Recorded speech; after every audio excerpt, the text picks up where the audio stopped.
बिस्मिल्लाहिर्रहमानिर्रहीम। अस्सलाम वालेकुम नादरीन, आप यूट्यूब चैनल देख रहे हैं। मैं इमरान खान हूँ। नादरीन, पाकिस्तान तहरीक इंसाफ के अंदर से लोगों ने इस बात का गिला किया कि अलीमा खानम के दोनों बेटों की गिरफ्तारी के बाद कोई लायामल नहीं दिया गया। ना पार्टी में कोई आला सतह की मीटिंग हुई, ना इसके ऊपर कोई चीज़ें तय की गई, ना कोई लायामल ऐसा बनाया गया कि कारकुन निकलेंगे, एहतजाज करेंगे या आवाज़ उठाई जाएगी। वैसे ये मामला ऐसा है जिस पे पाकिस्तान के अंदर और पाकिस्तान के बाहर बैनुल-अक़वामी सतह पे भी आवाज़ उठाई जानी चाहिए।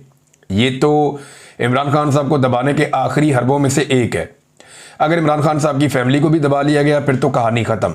इमरान खान ऑलरेडी जेल में है, उनकी फैमिली को अगर दबा लिया जाता है तो बाहर जो मालूमात आती हैं वो आना बंद हो जाएंगी और चीज़ें उसी तरह कंट्रोल हो जाएंगी जैसे पाकिस्तान की मिलिट्री एस्टेब्लिशमेंट चाहती है। अब ये ओवरसीज़ पाकिस्तानियों की भी जिम्मेदारी है, वो भी आवाज़ उठाएं। जो पाकिस्तान के अंदर लोग हैं वो भी आवाज़ उठाएं, क्योंकि जो आखिरी आवाज़ें हैं उनको दबाने की कोशिश की जा रही है। इसमें आईएसएफ ने लीड ली है और आईएसएफ ऑफिशियल पेज के ऊपर ये छपा है कि इमरान खान और उनका ख़ानदान मुज़ामत का निशान बना हुआ है। उनकी बीवी, बहनें, भांजे सब ही इस फाशिस्ट निज़ाम का डटकर मुकाबला कर रहे हैं। कप्तान और उसके ख़ानदान से इज़हार यकजहती के लिए आईएसएफ मुल्क भर में एहतजाज का ऐलान करती है और 26 अगस्त बरोज़ मंगल मुल्क भर में कप्तान और उसके ख़ानदान से इज़हार यकजहती के लिए पुरअमन एहतजाज होगा। तो ये 26 तारीख मंगल वाले दिन यानी परसों के लिए ऐलान कर दिया आईएसएफ ने। अब देखते हैं कि अदालतों में भी जाना है, किस तरह लोग पहुंचते हैं, क्योंकि ये आवाज़ें अगर अब दब गई ना, अलीमा खानम की आवाज़ भी बंद हो गई तो बाकी आवाज़ें तो ऑलमोस्ट बंद हो ही चुकी हैं। अब ये एक आवाज़ रह गई, अगर ये भी बंद कर दी गई और कुछ आवाज़ें थोड़ी बहुत बाकी हैं उन्हें भी दबा लिया गया तो फिर पाकिस्तान में बोलने वाला कोई नहीं बचेगा। नाज़रीन, सुहेल वड़ाइच साहब ने, असल में ये मामला शुरू होता है माफ़ी से। जो माफ़ी की एक ख्वाहिश है जिसका इजहार सुहेल वड़ाइच के सामने किया गया और फिर सुहेल वड़ाइच साहब ने उसे कॉलम की जीनत बना दिया। अब एक नूरा कुश्ती चल रही है, कभी सुहेल वड़ाइच कुछ कहते हैं, कभी वहाँ से स्टेटमेंट आता है, कभी मौलवी बीच में बढ़ जाता है। तो ये एक नूरा कुश्ती चल रही है। एक्चुअली ये इशू इतना बड़ा है और इतना प्रॉब्लमेटिक है क्योंकि इसके आलमी सतह पे और पाकिस्तान के अंदर बड़े नताइज हो रहे हैं और बहुत ज़्यादा इसके इम्प्लीकेशंस हैं। जैसा कि जब आलमी सतह पे जाते हैं फील्ड मार्शल या उनके साथी तो वो ये कहते हैं जी अदालतों में मामला है इमरान खान का, हमारा उससे क्या लेना देना। लेकिन जो सुहेल वड़ाइच ने तस्दीक की कि नहीं, ये माफ़ी मंगवाना चाहते हैं, जब माफ़ी हो जाए तो मामला ठीक हो जाएंगे, इमरान खान बाहर भी आ जाएगा। बाकी लोगों ने भी इससे मिलती जुलती बात बार बार की हुई है। टाउट्स बार बार बोलते रहे हैं कि लकीरें निकलवाई जाएंगी, नाक रगड़वाया जाएगा पाकिस्तान तहरीक इंसाफ का और पाकिस्तान तहरीक इंसाफ की लीडरशिप का। तो ये अब आलमी सतह पे वो कुछ और कहते हैं, ये कुछ और छप गया है, तो ये इसके लिए प्रॉब्लम हो गया। अब उस प्रॉब्लम से तवज्जो हटाने के लिए ये एक दूसरा बड़ा इशू उठा दिया गया और वैसे भी उनकी ज़रूरत थी और डिमांड भी बड़ी सख्त थी कि अलीमा खानम को चुप करवाया जाए, उनके बेटों को उठाया जाए, तो वो उठा लिए गए। अब सुहेल वड़ाइच साहब ने अपना एक वजाती कॉलम भी जंग और जियो की वेबसाइट के ऊपर लगवाया। इसका लिंक भी उन्होंने शेयर किया, ट्वीट किया, उन्होंने बताया जी कि ये लिंक है और ये मेरी वजाती बयान है, मेरा यह वजाती कॉलम है। वो उनकी जियो और जंग की जो वेबसाइट है उसके ऊपर से वो वजाती कॉलम भी हटवा दिया गया। अब मैं इसको बतौर एक नूरा कुश्ती देख रहा हूँ, इसके अंदर से मुझे कुछ निकलता हुआ नज़र नहीं आ रहा। अगर किसी को उम्मीद है तो उसकी चंद दिनों में तसल्ली हो जाएगी। बहरहाल मामला सिर्फ तवज्जो हटाओ मुहिम है और पाकिस्तानियों को अपनी तवज्जो उसी मामले पर रखनी चाहिए कि मिलिट्री एस्टेब्लिशमेंट के जुल्म और बर्बरियत की वजह से पाकिस्तान आज माशी तौर पर, पाकिस्तान आज समाजी तौर पर, पाकिस्तान आज इस्तेहकाम के मामलात में, हर मामले में पाकिस्तान यानी कानूनी तौर पर भी, आईनी तौर पर भी, और दहशतगर्दी के मामलात हैं, अमन के मामलात हैं, इन सारी चीज़ों में पाकिस्तान नीचे गया है और मिलिट्री एस्टेब्लिशमेंट के मनपसंद गलत फैसलों की वजह से गया है। अब नाज़रीन, बलूचिस्तान से जो ख़वातीन ताल्लुक़ रखती हैं जो इस्लामाबाद में मौजूद हैं, उन्हें इस्लामाबाद में बैठे हुए 40 दिन हो गए। ये है रियासत पाकिस्तान। ये मजलूम ख़वातीन है, किसी का बेटा गायब है, किसी का भाई गायब है, किसी का बाप गायब है, किसी का कोई और रिश्तेदार गायब है, किसी का शौहर गायब है और ये ख़वातीन सड़कों के ऊपर आकर बैठी हुई है कि जनाब हमें इंसाफ दो। और रियासत के अंदर इतनी जुर्रत नहीं है कि इन निहत्ती और मासूम ख़वातीन का सामना कर सके या इन्हें बता सके कि आपके प्यारे गए कहाँ पे। या उन्हें जबरी तौर पे लापता किया है तो रिस्पॉन्सिबल कौन है और किसने किया और क्यों किया। किसी अदालत में उन्हें पेश कर नहीं सकते। जबरी गुमशुदगियां इन्होंने मसाइल का हल समझ ली हैं। इंतजार हुसैन पंजूथा साहब की आपने हालत देखी थी जब उन्हें जबरी तौर पे लापता किया गया था। मसला क्या था कि वो इमरान खान साहब से मिलते थे, इंफॉर्मेशन बाहर आ जाती थी। उन दिनों में गंडापुर साहब को भी सूट नहीं कर रहे थे इंतजार हुसैन पंजूथा साहब, और जिस वक्त उन्होंने मालूमात देनी थी और जाकर मिलना था उन्हें उस वक्त जबरी तौर पे लापता कर दिया गया। और उसके बाद काफी दिन गुजर गए, जब वो मंजरे आम पे आए तो उनकी हालत आपको याद है, बाकी लोगों की भी। तो जबरी गुमशुदगी का कोई जवाब नहीं है। या वकला को किया गया, सहाफियों को किया गया, शायरों को जबरी तौर पे लापता किया गया। अहमद फरहाद साहब का वाकया आपको याद होगा, कितना जुल्म उनके ऊपर किया गया। तो ये खवातीन 40 रोज हो गए वहां बैठी हुई। अब कल ही का स्टेटमेंट है जस्टिस अतर मिनुल्लाह साहब का, सुप्रीम कोर्ट ऑफ पाकिस्तान के जज हैं। वो खुद इस बात पे जोर दे रहे हैं कि आजाद अदलिया और आजाद जजेस की जरूरत है हमें पाकिस्तान में। ना पाकिस्तान में आजाद अदलिया है, ना पाकिस्तान में आजाद जजेस हैं। वो ये कहते हैं कि अगर खुद रियासत ही गुमशुदा केसेस में मुलव्वस है तो अदलिया फिर कुछ नहीं कर सकती। उन्होंने शर्म दिलाते हुए कहा कि हमें शर्म आनी चाहिए। मैंने चीफ जस्टिस को खत भी लिख के बताया, लेकिन फायदा नहीं हुआ। तो जजेस जिम्मेदार हैं, ये खुद जस्टिस अतर मिनुल्लाह कह रहे हैं। लेकिन जजेस पहले कंप्रोमाइज करते थे सिस्टम के लिए थोड़ा बहुत। तो थोड़ा बहुत जब कंप्रोमाइज करते थे ना, उस वक्त भी मैंने कई दफा कहा कि आप ये ना करें। अब वो जो कंप्रोमाइज थोड़ा बहुत करते थे उसका नतीजा आज ये निकला है कि आज पूरा का पूरा सिस्टम ही कंप्रोमाइज हो गया है।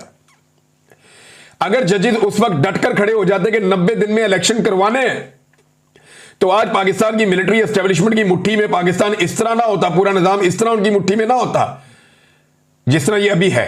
अगर 90 दिन में ये आईनी तौर पे इलेक्शन करवा देते, लेकिन सब दो नबियां की गई। उसके बाद इसी जुडिशरी ने काजी फायद ईसा को बर्दाश्त किया। फिर काजी फायद ईसा ने जो पाकिस्तान की अदलिया के साथ किया वो आपके सामने। अब सोने पे सुहागा जो अब जजेस आए हुए हैं उन्होंने तो उससे भी ज्यादा तबाही फेर दी है। बल्कि 26वीं आईनी तरमीम के बाद अदलिया को मुकम्मल तौर पर तकरीबन तबाही कर दिया गया है। मारंग बलोच का आमना जजुआ साहिबा का नाम जस्टिस अतर मिनुल्लाह किसी और तरह लेते हैं। रियासत कहती है वो दहशतगर्द है या दहशतगर्दों के सहूलतकार है। भाई वो तो कानून और आइन के मुताबिक इंसाफ मांगते हैं। मारंग बलोच में अभी अदालत में आकर क्या कहा कि इस मुल्क में कोई आइन और कानून है या नहीं है। भाई है तो उसके मुताबिक आप इंसाफ दें ना। आप जबरी तौर पे गुमशुदगियां कैसे कर सकते हैं। अच्छा, पहले इन्हें लगता था कि मारंग बलोच को उनके साथियों को दबा लेंगे। अब वो इतने अरसे से जेलों के अंदर बंद हैं, उनका डर ही निकलता जा रहा है। अब जब मैं उन्हें देखता हूं कि वो अदालतों में आए हैं, पहले जब मैंने शुरू में देखा तो मुझे लगा थोड़ा सा एक दबाव उन पे है, लेकिन अब जब वो आते हैं तो वो अदालत को भी बेनकाब करते हैं, पूरे सिस्टम को बेनकाब करते हैं, खुलकर बात करते हैं और बहादुरी के साथ बात करते हैं। तो जितना आप किसी को ज्यादा जेल में रखते हैं उसका जेल का डर कम होता चला जाता है। जैसा कि इमरान खान साहब है। इमरान खान साहब के बारे में एक के बाद एक गवाही आती है। या पीर साहब पगड़ा, ये सिंध के बहुत बड़े लीडर हैं, एक बहुत बड़े इज्तिमा से ये किताब कर रहे हैं। तो पीर पगाड़ा इमरान खान के बारे में क्या कहते हैं, जरा ये आप सुने कि उनके बारे में इमरान खान चोर है या नहीं है। ये पीर पगाड़ा साहब की बात आप सुने। इमरान खान को सब चोर कहते हैं, चलो ठीक है, चोर है ना। क्या किया है तोशाखाना में? क्या इमरान खान से पहले जो लोग आए थे, प्राइम मिनिस्टर या प्रेसिडेंट, उन लोगों ने कुछ नहीं लिया तोशाखाना से? उन लोगों ने गाड़ियां नहीं ली क्या तोशाखाना से? जबकि कानूनन वो गाड़ियां ले ही नहीं सकते। मेरी नजर में इमरान खान चोर नहीं है। तो मेरी नजर में इमरान खान चोर नहीं है। अगर इमरान खान चोर है तो फिर हम सभी चोर हैं। नहीं, पीर पगाड़ा कह रहे हैं जी कि अगर इमरान खान चोर है मेरी नजर में तो फिर हम सभी चोर हैं। और ये सब कह रहे हैं पाकिस्तान के जितने बड़े संजीदा सियाने सियासतदान हैं पुराने, वो सब इस बात में कायल हो गए हैं कि तारीख की मुश्किल तरीन जेल इमरान खान ने काटी है, तकालीफ बर्दाश्त की हैं, पूरे खानदान ने तकालीफ बर्दाश्त की हैं। बल्कि इमरान खान के साथियों ने, पाकिस्तान तहरीक इंसाफ ने जिस लेवल की तकालीफ बर्दाश्त की हैं, अयाज अमीर साहब ने एक अलग तरीके से उसकी तस्वीर खींचने की कोशिश की अपने कॉलम में। आप पढ़ें तो आपको आइडिया हो जाएगा। खास तौर पे उन्होंने यास्मीन राशिद साहिबा को जो एक खराज तहसीन पेश किया, वो एक बहुत बड़ी बात है। अब नाज़रीन आ जाए इस बात पे कि जिन्हें लाकर बिठाया गया है वो कौन लोग हैं। मरियम नवाज जापान के दौरे पर है, कौन से जहाज में गई? क्या पंजाब हुकूमत का कोई जहाज है या कोई कमर्शियल फ्लाइट है, किस में गई? नहीं, वो अपने बाप, अपने चाचा और अपनी खानदानी रवायत के मुताबिक पाकिस्तान के खर्चे पर, पाकिस्तानियों के बहुत बड़े खर्चे पर उन्होंने ये दौरा किया है। और ये जो दौरा किया है इसमें उन्होंने पूरे खानदान के खानदान जो है वो साथ लेकर पहुंचे हैं। मरियम नवाज के साथ अपना जो एक डेलीगेशन है जो विजिट कर रहा है उसमें 30 लोगों के नाम लिखे गए हैं और 16 करोड़ रुपया तो दौरे का इब्तदाई बजट था, फिर इजाफी पैसे वो भी खर्च हुए। अब 30 अरकान में मरियम नवाज की बेटियां, दामाद, नवासा, नवासी और बेटी की सहेलियां भी शामिल हैं। अंदाजा करें आप, ये है जी वफद जो पाकिस्तान से गया है जापान के दौरे पर। ये थोड़ा अरसा पहले गए थे अजरबैजान के दौरे पर, उधर भी फैमिली साथ। ये सऊदी अरब जाते हैं, उधर भी फैमिली साथ। ये यूरोप जाते हैं, उधर भी फैमिली साथ। इनके तो ऐसा लगता है बाप का मुल्क है और पैसा सारा इनका अपना जाती है, पाकिस्तानियों का नहीं है। हम टैक्स दे दे के मर गए पाकिस्तानी, टैक्स भर भर के हमारी कमर टूट गई है।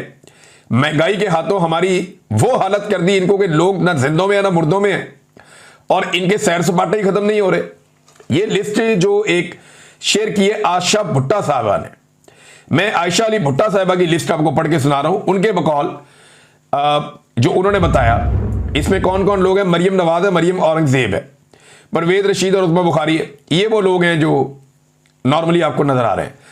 इसके बाद अगर आप नीचे चले जाए ना तो वो एक सानिया नाम की खातून भी हैं जो इनकी पार्टी में और उनकी टीम में शामिल हैं। अच्छा जी, अगर आप नीचे चले जाएं तो आपको कुछ ब्यूरोक्रेट नजर आते हैं और उसके बाद मीडिया के लोग आपको नजर आना शुरू हो जाते हैं, और फिर उसके बाद आपको नजर आते हैं राहील एंड मेहरुन्निसा राहील। ये मरियम नवाज की बेटी और दामाद का नाम है राहील। राहील मुनीर जो है ये मुनीर साहब का बेटा है जो जनूबी पंजाब में होटलों का काम करते थे। ये एंटरटेन करते थे जो अरब बादशाह आते थे उन्हें। तो मेहरुन्निसा जो है मरियम नवाज की बेटी है, ये दोनों भी गए हुए हैं। फिर सरीना राहील और मोहम्मद राहील, ये 2 बच्चे हैं जी इनके, ये भी साथ हैं ये इस लिस्ट के मुताबिक। मानूर सफदर, ये कैप्टन सफदर की दूसरी बेटी है मरियम नवाज।